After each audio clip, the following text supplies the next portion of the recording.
Hello बच्चों, देखिए आज इसको अपने को एक्सरसाइज 1.3 और 1.4 को कंप्लीट करना है। आज ही हमने 1.2 की पोस्ट डाली थी, चैप्टर 1 रियल नंबर्स। इससे आपके पास 5 नंबर का एक चैप्टर है बच्चों, इसको आप अच्छी तरह कर लेंगे तो आपके 5 नंबर पक्के हो जाएंगे। प्लस आसान सा एक चैप्टर है जिसको आप आसानी से पढ़ सकते हैं। अचीवर्स एकेडमी नीमच में आपका स्वागत है। 1.3 देखिए ये थ्योरम बेस्ड 1.3 है। इसके अंदर आपको 1.3 की एक थ्योरम याद रखनी है। यदि कोई प्राइम नंबर a या m या n कुछ भी ले लो, किसी नंबर के स्क्वायर को डिवाइड करता है तो वह उस नंबर के स्क्वायर रूट को भी डिवाइड करेगा। जैसे अपन यहाँ सपोज अभी यहाँ आपके पास एक प्रश्न लिखा हुआ है, लेकिन इसको आप देखिए थ्योरम क्या कह रही है आपके पास, जो प्रमेय जिसको कहते हैं कि भाई कोई सपोज आपके पास prime number p for prime ले लीजिए, प्राइम नंबर p है। यदि इफ यह a स्क्वायर को p डिवाइड करता है, p फॉर प्राइम नंबर कोई सा है, यदि ये a स्क्वायर को डिवाइड करता है तो p a को भी आवश्यक रूप से डिवाइड करेगा। ओके, यह आपके पास थ्योरम है, इसको याद रखना है। इस थ्योरम के आधार पर ही इन सवालों को हम प्रूव करेंगे। दूसरा दोस्तों, आपको एक और चीज याद रखनी है, को प्राइम नंबर्स। दो नंबर को प्राइम कहलाएंगे जबकि उनका HCF सदैव एक हो। Co-prime factors are called when their HCF is 1 only। दो चीज आपको याद रखनी है, इन दोनों से ये थ्योरम पूरी सेट हो जाएगी आपको और आप किसी भी नंबर को आसानी से सॉल्व कर सकेंगे। देखिए पहली थ्योरम क्या कह रही है आपके पास, सॉरी क्वेश्चन जो पूछ रहा है आपसे, prove that √5 is irrational number, कि √5 क्या है, इरेशनल नंबर है। हमने लेक्चर प्रारंभ करने के पहले रियल नंबर में आपको बताया था, ऐसा कोई सा भी नंबर जो कि एक परफेक्ट स्क्वायर नहीं है उसका वर्गमूल इरेशनल होता है। उसी को यहाँ आपको प्रूव करने के लिए बोल दिया गया। इरेशनल नंबर में किसी भी नंबर का मल्टीप्लीकेशन करो आपको इरेशनल नंबर मिलता है। इरेशनल नंबर में कुछ भी नंबर आप जोड़ दो वापस आपको इरेशनल नंबर मिलता है। ये एक साधारण थिंग है जो कभी आपके पास काम आ सकती है। पहला प्रश्न आपके पास, prove that √5 is a irrational number. क्या आपको प्रूव करना है √5 क्या है, इरेशनल नंबर है। तो हमने मान लिया है पर √5 रेशनल नंबर है। क्या मान लिया, √5 एक रेशनल नंबर है, हमने उल्टी थिंग मान ली।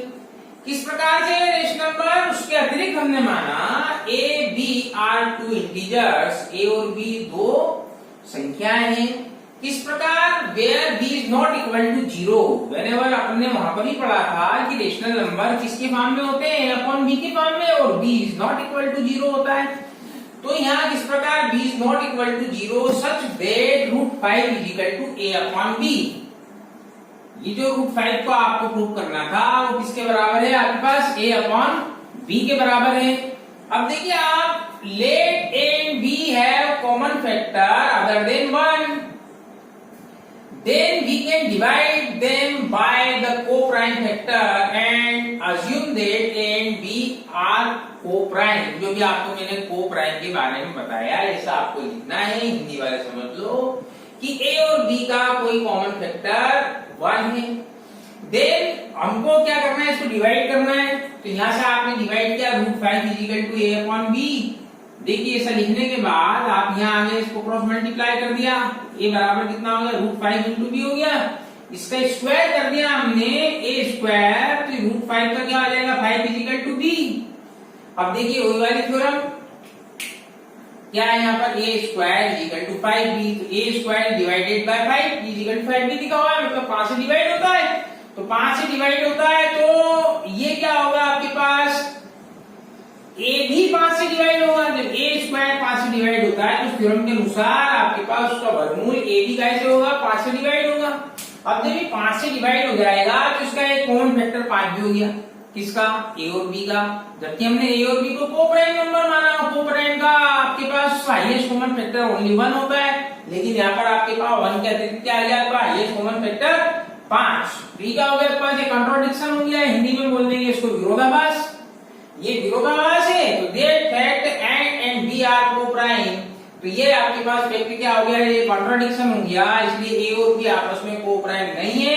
और √5 can not be expressed as p upon q, मतलब √5 को p अपॉन q के रूप में रिप्रेजेंट नहीं किया जा सकता। जब इसको p अपॉन q के रूप में नहीं रिप्रेजेंट किया जा सकता, इसका मतलब वो p अपॉन q में नहीं है, मतलब वो रेशनल नंबर नहीं है, देन क्या होगा √5 इज इरेशनल नंबर। ओके, ये इसका फर्स्ट का प्रूफ था। सेकंड वाला proof that √3 plus √2 is irrational number, तो हमने क्या मान लिया लेट 3 प्लस 2√5 इरेशनल की जगह रेशनल मान लिया। अब इसको रेशनल मान लिया तो इसको भी हम प्रूव कर देंगे कि यहाँ पर ये रेशनल नंबर नहीं है, इरेशनल नंबर है। अभी मैंने आपको बताया इस वाले सवाल के आधार पर इस सवाल को लिखा गया है। इसी के आधार पर मैंने बताया था √5 रेशनल नंबर है तो उसमें किसी का भी मल्टीप्लीकेशन करो, √5 इरेशनल नंबर है उसमें किसी का भी आप मल्टीप्लीकेशन करो आपको वापस से इरेशनल नंबर मिलेगा, उसमें कुछ भी जोड़ दो आप वापस से आपको इरेशनल नंबर मिलेगा। तो जब √5 इरेशनल नंबर था तो देखो उसमें 2√5 2 का गुणा कर दिया तो आपको इरेशनल, और 3 जोड़ दिया तो भी क्या इरेशनल नंबर मिलेगा।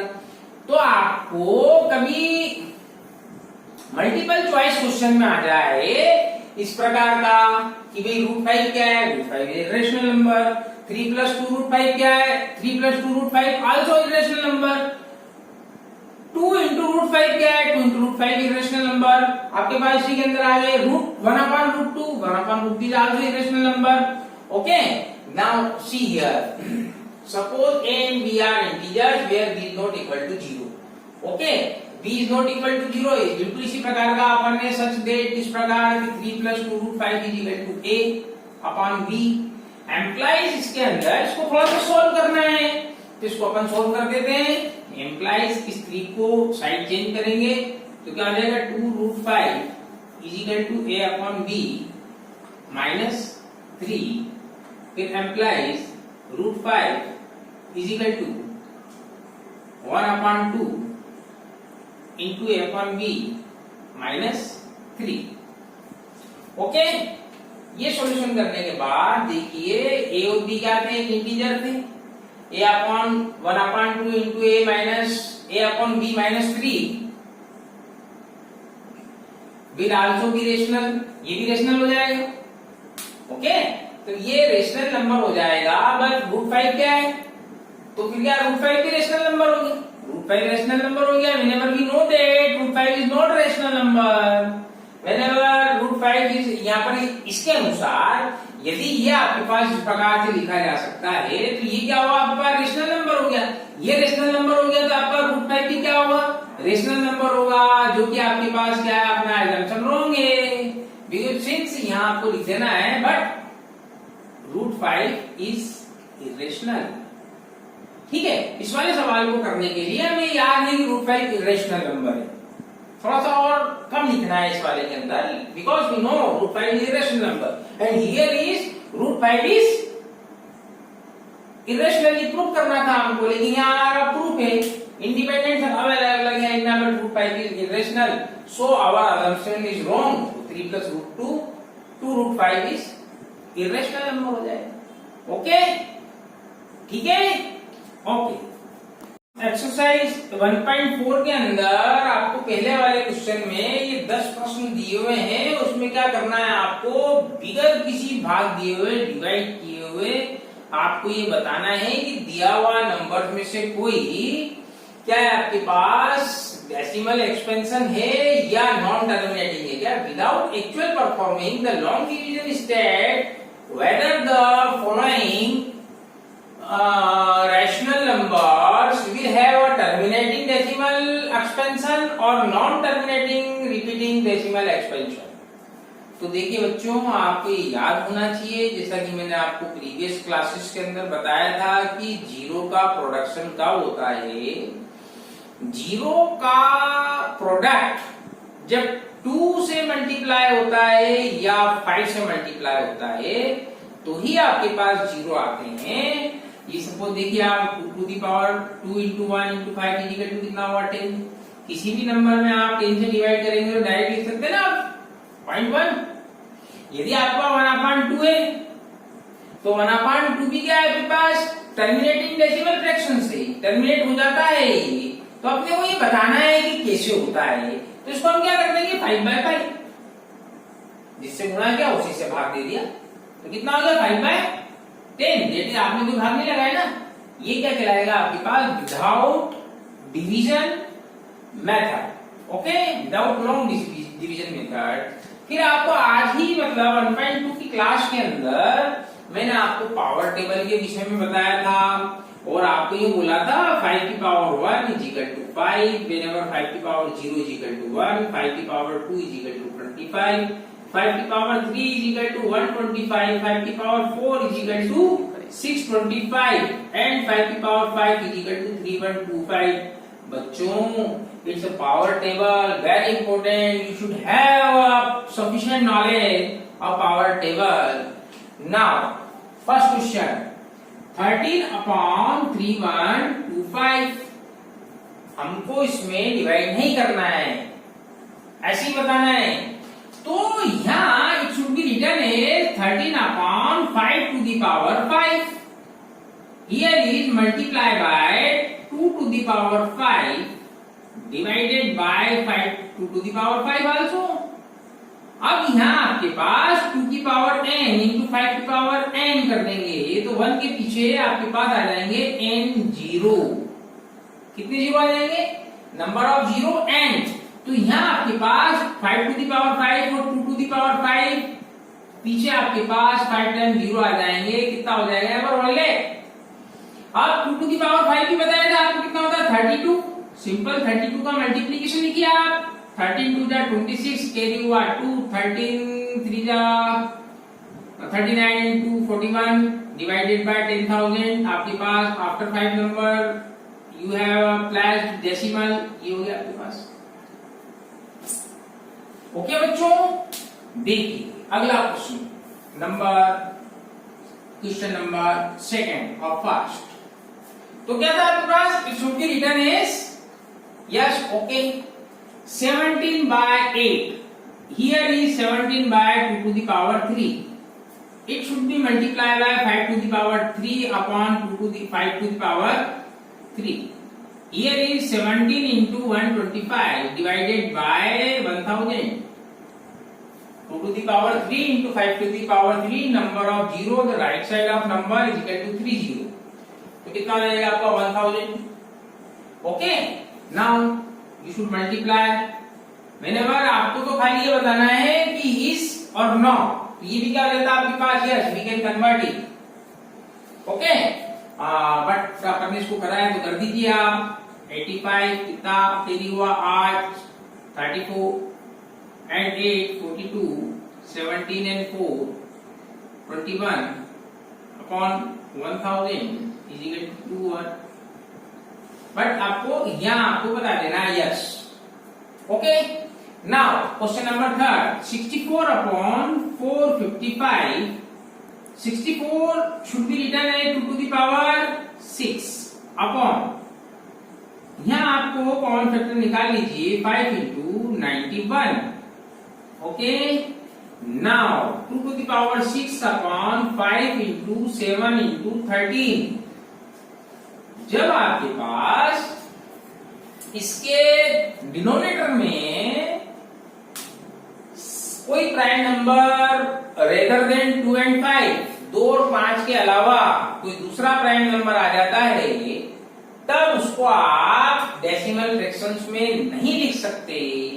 Here is 7 and 13 prime number except 2 and 5, so it should not be written as decimal fractions. इसके लिए क्या आ जाएगा? now. Okay, now question number 4.